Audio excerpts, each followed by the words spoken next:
হাদির বেড়ে ওঠার থেকে একেবারে গুলিবিদ্ধ হওয়া পর্যন্ত এবং মৃত্যু পর্যন্ত, দাফন পর্যন্ত এটি একটি সরকারি প্রকল্প। হাদির ইনকিলাব মঞ্চের পেছনে যে বড় ইনভেস্টমেন্ট, এটার সোর্স অফ মানি কেউ জানে না। ওয়ান নাম্বার টু, হাদি যে বক্তব্যগুলি রাখছেন শুরু থেকে, এটা ওইটা ছিঁড়াফাল, বিভিন্ন অঙ্গ ছিঁড়াফাল, এইগুলোর পরে আবার হাদি শেষের দিকে এসে বলছেন এইরকম বিএনপিকে ডুবাইতে যাইয়েন না, বিএনপি ডুবে গেলে ও আস্থা দেশ লয়ে ডুবে যাবে। তো এই হাদি শেষে এটা যে মুষ্টির ভিতরে থাকার কথা ছিল, যে প্রকল্পের অধীনে, যে আসপেক্টের অধীনে যে এটাকে ফেলেফুসে বড় করা হচ্ছিল, মোটা তাজাকরণ হচ্ছিল, এইটা হাতের মুঠায় যখন থাকছে না তখন এটাকে মেরে ফেলা হচ্ছে। মানে এর কাদের হাত? আমি বলছি এটা প্রকল্পের অংশ আর কি। তো অন্তর্বর্তী সরকারের মেরে ফেলা হলো, এবং মেরে ফেলা যারা বলছে আমরা আছি লাখো ভাই, হাদি তোমায় ভুলি নাই, 10 জন থাকলেই তো এই 2 জন, হাদির সাথে লাখো না, 100 না, 10 জন থাকলেই তো এরা এই খুনিরা মেরে যেতে পারে না। ওয়ান নাম্বার টু হচ্ছে যে হাদি গুলিবিদ্ধ হওয়ার আধা ঘন্টার মধ্যে বলা হইলো যে তোমরা সবাই শাহজাহানপুরের দিকে এগো, বুলডোজার নিয়ে এগো। একজন মানুষকে, মির্জা আব্বাসকে টার্গেট করার চেষ্টা করা হয়। তারপরে দেখুন হাদি গুলিবিদ্ধ হওয়ার পর থেকে বলা হচ্ছিল যে বিভিন্ন ছাত্র সংগঠন, যেমন জামাত ইসলামের ছাত্র সংগঠন, জাহাঙ্গীরনগর, রাজশাহীর, এরা বলতেছিলেন উমুক উমুক প্রতিষ্ঠানকে ঘুরাইয়া দেওয়া হবে, হাদির যদি কোনো কিছু হয়ে যায়, হাদির যদি কোনো কিছু হয়ে যায় রুজ কিয়ামত ঘটায় দেবো। এরপরে কি সরকার কোনো নিয়েছে, মেজার নিয়েছে? নো। এই প্রথম আলো গুড়িয়ে দেওয়া হচ্ছে, ডেইলি স্টার পুরানো হচ্ছে, ছায়া নট উদিচি এগুলো গুড়িয়ে দেওয়া হচ্ছে। সরকার বলছে আমরা দুঃখ প্রকাশ করছি, প্রতিবাদ করছি, ফোনে দুঃখ প্রকাশ করেছি। তো এগুলো হচ্ছে যে এগুলো সব সরকার ইচ্ছায় হচ্ছে। তো এই জন্য আমি বলছি যে এইটা সরকারের একটা পুরো প্রকল্পের অধীনে। যেমন ধরুন আমরা একটা গরু কীভাবে মোটা তাজা করি কুরবানির আগে, এরপর নির্দিষ্ট দিনে এটাকে কুরবানি দিয়ে দিই। তো হাদি এইখানে একটা শিকার, হাদি একটা চক্রান্তের শিকার। কারণ হাদির শেষের দিকের যে বক্তব্যটা, এইটা সরকারের সাথেও যাচ্ছিল না, হাদিকে যারা সাপোর্ট করছিল তাদের সাথেও যাচ্ছিল না। কথা বুঝতে পারছেন? তো হাদি জিয়াউর রহমানকে বলতেছেন শেষের দিকে যে উনি আমার প্রেরণা, উনি হাঁটতে হাঁটতে কি পায়ে ফুলে যায়, পায়ে ব্যথা হয়, এটা আমি অনুভব করি, আমাকে জিয়াউর রহমান আমার প্রেরণা। তো এইগুলো তো বলার জন্য তো জিয়াউর রহমানের গুণগান গাওয়ার জন্য, খালেদা জিয়ার গুণগান গাওয়ার জন্য তো হাদিকে পেলে বসে বড় করা হয় নাই। তো হাদির এই জন্য আমি আপনি বলছি হাদির পুরোটা একটা প্রকল্প। এই প্রকল্পের প্রজেক্ট ডিরেক্টর কে, এই প্রকল্পের সাথে বাস্তবায়নকারী কারা, এই সবগুলি আমি চাই বের হোক। আমার শেষ কথা হচ্ছে দেখুন হাদির যাদেরকে চাকরি দেওয়া হলো, আমার ফ্যামিলি বলতে ফার্স্ট ফ্যামিলি বুঝায় কে? আমার স্ত্রী সন্তান। হাদির স্ত্রী সন্তানকে কিছু দেওয়া হয় না, হাদির ভাইকে দেওয়া হয়, হাদির ভাইকে চাকরি দেওয়া হয়, হাদির ভাইকে চাকরি দেওয়া হয় লন্ডনে।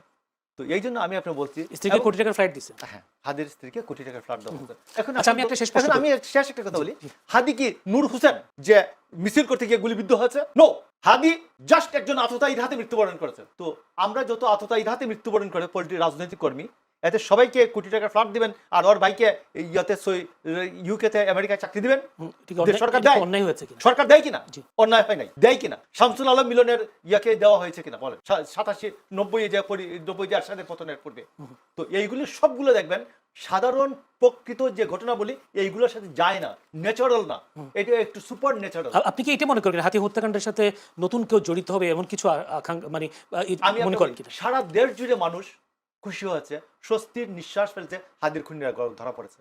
কিন্তু একটি দলের ছেলেরা বলছে হাদির হত্যাকারীদেরকে দিয়ে যদি আমাদের বিরুদ্ধে উল্টাপাল্টা বলানো হয়, হাসনাত বলেছেন, তো আরেকটা গণ অভ্যুত্থান নেমে আসবে। কোন উচ্ছ্বাস আছে দেখছেন? জি, আমি যদি এইভাবে একটা প্রশ্ন করি, এই বিএনপির আমলে হাদি হত্যার ন্যায় বিচার পাবে কিনা তার পরিবার? আমি মনে করি হাদি হত্যার ন্যায্য একটি বিচার হওয়া, জেনুইন একটি বিচার হওয়া উচিত, যতটুকুন দ্রুত উচিত ততটুকুন দ্রুত যেন হয়। জি, জনাব আব্দুল আজিজ।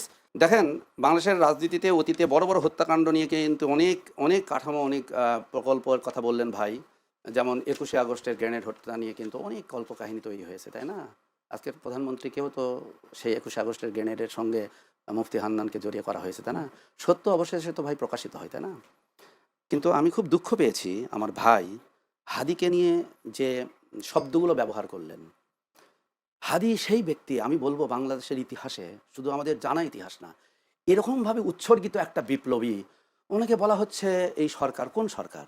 সে তো 5ই আগস্টের একটা আইকনিক ফিগার, এই বিপ্লবের আইকনিক ফিগার, তার সেই কাহিনীগুলা। এবং আমার কাছে মনে হয় যে সামনে নাহিদ আসিফরা ছিল, কিন্তু হাদির নামটা ওই সময়ে কিন্তু ওইভাবে আসেনি। কিন্তু আপনি যদি ওই রামপুরা থেকে শুরু করে আপনি যদি ওই অঞ্চলটাতে দেখেন, মানে এ ছেলেটা তো প্রচণ্ডভাবে, এবং শুধু তাই নয়, সব কিছু মিলিয়ে আমি বলবো আমাদের দেশের জানা অজানা ইতিহাসের একটা অন্যতম বিপ্লবের যে চরিত্রটা, হাদি হচ্ছে সেই চরিত্র। এই চরিত্রকে যদি কেউ কলুষিত করতে চান, এটা টিকবে না। কেউ তো এটা কলুষিত টিকবে করছে না। না, বিএনপি না, যেভাবে আমার বিএনপি ভাই করতে যেভাবে চাচ্ছে। হাদির চরিত্রকে এটা প্রকল্প, এটা একটা কৃত্রিম বিষয় না। আমি খুবই খুবই আমি স্পষ্টভাবে আমি বলছি, আমি যতটুকু আমার জানার সুযোগ হয়েছে সেটা হচ্ছে যে হাদি, আমি আমার আগের কথাটাকে লিঙ্ক করে বলি, এটার মধ্যে অনেক মিস্ট্রি আছে। এটার জন্য তাড়াহুড়ো করে আমি ভাইয়ের মতো স্টেট কার্ড আমি কিন্তু কোনো দিকে ইঙ্গিত করতে চাই না।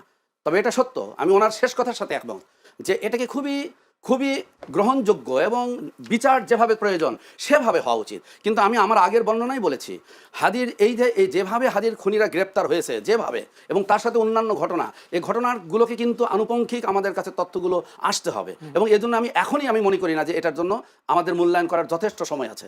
কিন্তু আমি একটা বিষয় ভাইকে বলবো যে দেখেন, বাংলাদেশের ইতিহাসে মানুষের সর্বময় শ্রদ্ধা আবেগ, এক জিয়াউর রহমানের, আমি তখন কিন্তু কলেজ স্টুডেন্ট, আমি জিয়াউর রহমানের মৃত্যুর পরে দেখেছি তারা কিন্তু দলের বাইরে মানুষের হয়ে গিয়েছেন। খালেদা জিয়াকে দেখেছি, কিন্তু রাষ্ট্রের কোনো পদ পদবি ছাড়া হাদির মৃত্যু কিন্তু এদেশের তরুণ থেকে ছোট ছোট বাচ্চা, আপনি বলছেন ভাই এটা প্রকল্প, এটা কি, এটা মেনে নেওয়া যায় না।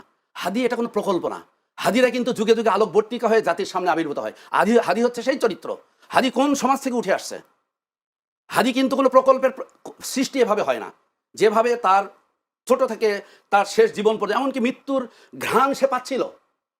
আমার বিচারটা ভাই কইলেন, তার কতগুলা মৃত্যুর কিন্তু হুমকি তার কাছে আসছিল, তার সঙ্গীদেরকে সে বলছিল। সুতরাং আমি বলি যে এভাবে হাদির চরিত্রকে আমি অবশ্যই শ্রদ্ধাশীল যে হাদির চরিত্রটাকে আমরা কিন্তু এভাবে আমরা যেন মূল্যায়ন না করি। হাদি আমাদের জাতির সম্পদ। হাদিকে আমাদেরকে সম্মানের সাথে তার বিচারটা চাইতে হবে, ন্যায় বিচারটা চাইতে হবে। জি, ধন্যবাদ আব্দুল আজিজ। আমার কাছে সময় খুবই কম, যদি মোশাররফ আহমেদ ঠাকুরের কাছে একটু যেতে চাই। আমি তো 5 তারিখ থেকে আগস্টের, আমি জুলাই মাসে 18 তারিখ থেকে 5 তারিখ পর্যন্ত, 4 তারিখ পর্যন্ত, 5 তারিখে কোনো শো আমি ছিল না, 4 তারিখ রাত পর্যন্ত লাস্ট SITVতে প্রতিদিন প্রায় শো করেছে।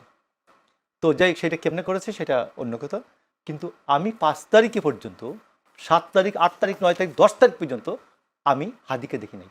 আমি হাদির উত্থান দেখছি প্রথম 12ই আগস্ট, একটা ইনকিলাব মঞ্চ, যে ছাত্রদের একটি আলাদা নতুন সংগঠন, বৈষম্য বিরোধী ছাত্র থেকে বেরিয়ে আরেকটি সংগঠন করেছে, নাম হলো ইনকিলাব মঞ্চ। তো এই জন্য আমি আপনাকে বলছি যে এটা যেভাবে বলা হচ্ছে, আমি বলছি এটা প্রমাণিত হবে একদিন। হাদি এটা সরকারি পৃষ্ঠপোষকতায় এটা একবার তার 12ই আগস্ট থেকে একবারে 12ই ডিসেম্বর, 12ই আগস্ট 1924 থেকে 12ই ডিসেম্বর 2024 থেকে 12ই ডিসেম্বর 2025 পর্যন্ত এই সময়টা পুরোটাই একটা সরকারি লক্ষ লক্ষ মানুষের জানাজা, আপনার যদি মন্ত্রীরা, আপনার প্রধান উপদেষ্টা বারবার যদি জাতির উদ্দেশ্যে ভাষণ দেন, তো এটা হয়।